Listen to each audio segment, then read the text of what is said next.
for voice mode depth manipulation. Really, really unique, interesting stuff. Thus far, I've been playing it in Poly. It is a Poly synth, so I've just been sticking to Poly. Also, I wanted to explain everything in depth while I wasn't explaining everything else. So we've been in Poly thus far, and Poly is 4-note polyphony, 4-note articulated polyphony. Each voice, which is a set of 2 oscillators. Each voice is made up of a set of 2 oscillators, the filter, the envelope generators, etc.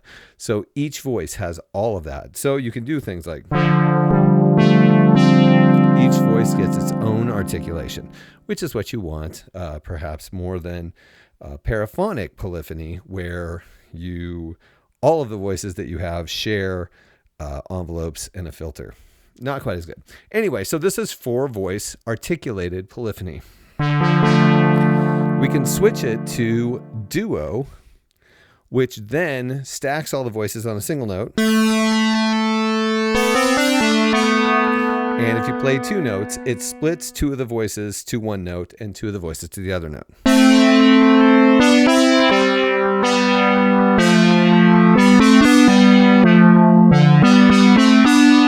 So you can only play 2 notes at a time, but those 2 notes are really luscious and made up of a lot of stacked oscillators and filters, etc.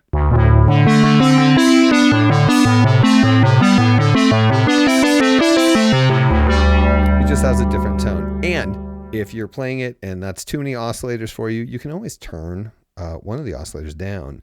And then you just have 2 stacked oscillators instead of 4 stacked oscillators per note in the duophonic setting.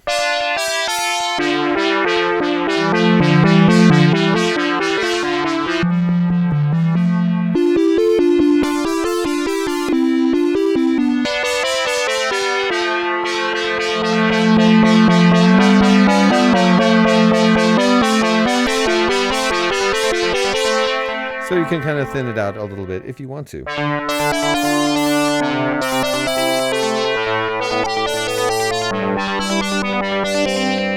Next, we have the unison section. Oh, wait a minute. We do have to figure out a thing here. So, I don't think I even talked about this. When we're in polyphonic mode, and you're playing all 4 voices at once, the voice mode depth knob will then invert the chord that you're playing.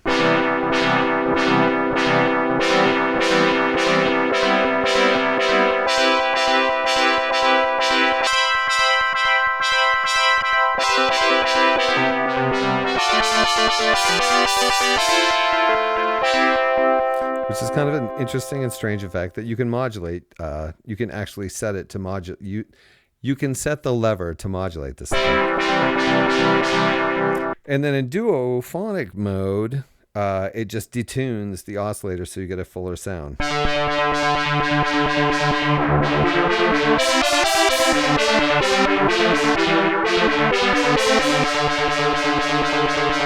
And you can really detune it.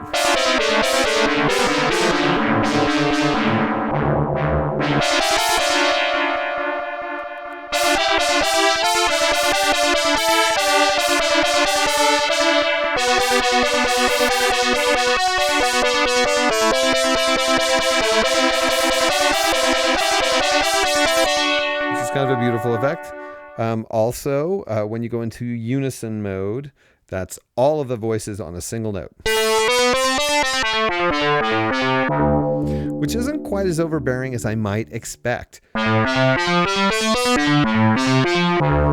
And if it is somewhat overbearing, you can take out half of the voices by turning down one of the oscillator volumes.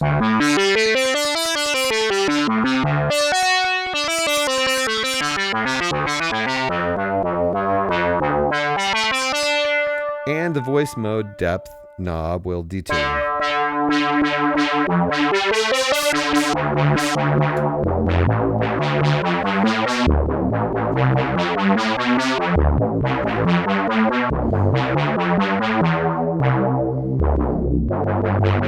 Which is an interesting sound. The mono mode, conversely, is all of the voices on one note. But there's some sort of division to it because with the voice mode depth, you get sub oscillators.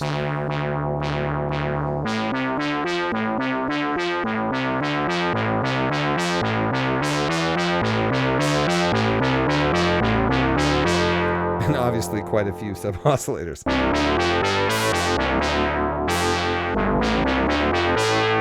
This is a really interesting sound. What happens when we turn down? Oh, we have one of the oscillators turned down. Oh.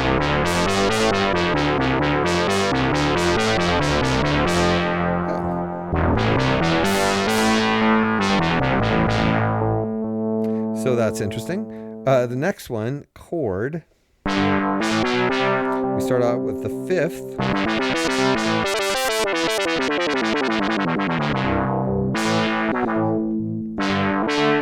And all you can play is that 5th at any given time, no matter what you play. And the voice mode depth defines what chord you're actually playing. So we have the 5th, and we'll go up to the sus2.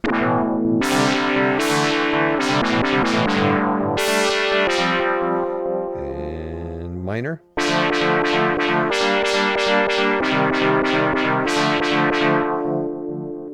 Major.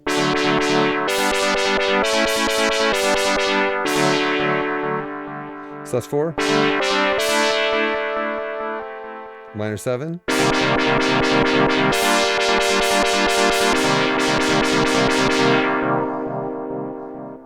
Seventh.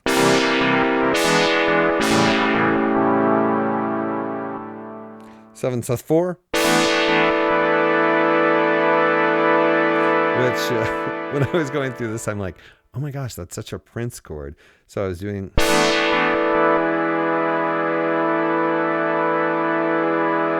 That's a progression Prince often used, especially around the 1999 era. Anyway, sorry. Major 7th.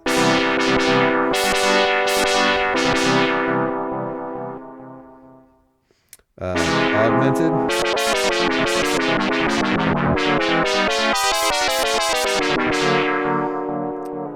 Diminished. And what is this? What do they call this? Minor 7. Oh, where am I?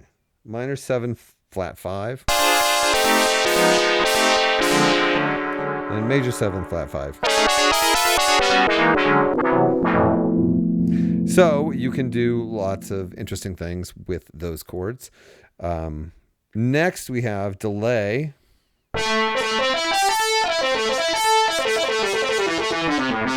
Which sounds pretty interesting just right there, but as you turn up the voice mode depth, you'll start to get the delay effect.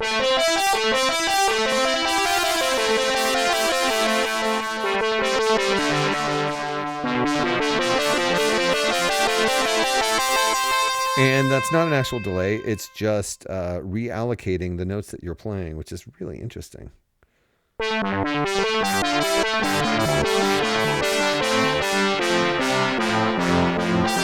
It's a monophonic voice allocation sort of delay. I think that's new.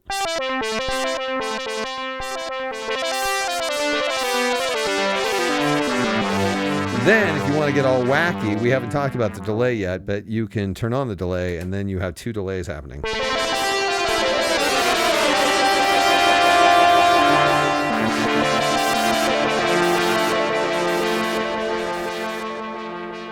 But yeah, that can get totally crazy. Arpeggiator.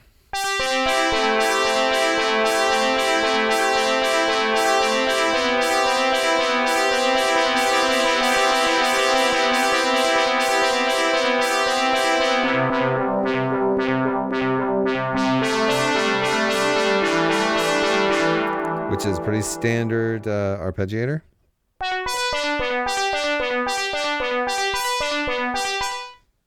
And as you turn up the voice mode depth, you get the different types of arpeggiator.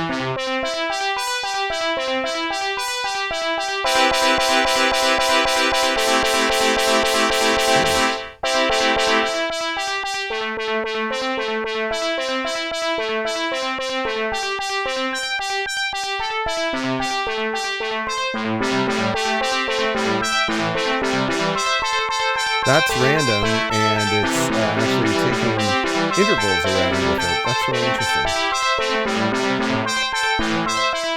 But yeah, you have manual 1, manual 2, rise 1, rise 2, which is 2 octaves, fall 1, which is falling 1 octave and falling 2 octaves, rise, fall 1 and 2, and then this poly one, another poly one, which is just basically playing the chord that you're playing in time with the sequencing, in time with the tempo. The randoms, random 1, 2, and 3. And 3 is this sort of chordal random, which is neat. And sidechain, which basically drops the volume of what you've already played, and favors what you're playing. And you adjust the depth with the voice mod.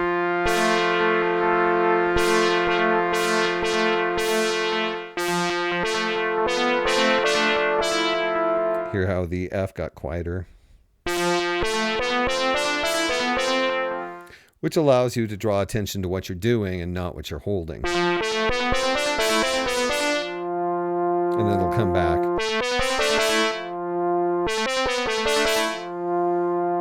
It's just kind of fun.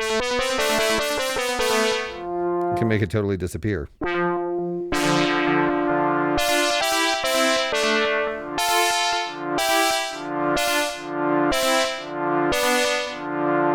So that's really fun. So these voice modes add a lot of functionality because all of the things that we've thus far covered are all going to sound slightly different due to the way that these voices are allocated and activated through playing. So there's a lot of experimentation that you can do to generate really unique outcomes by playing with these things. And certainly in sequencing, they're a lot of fun too.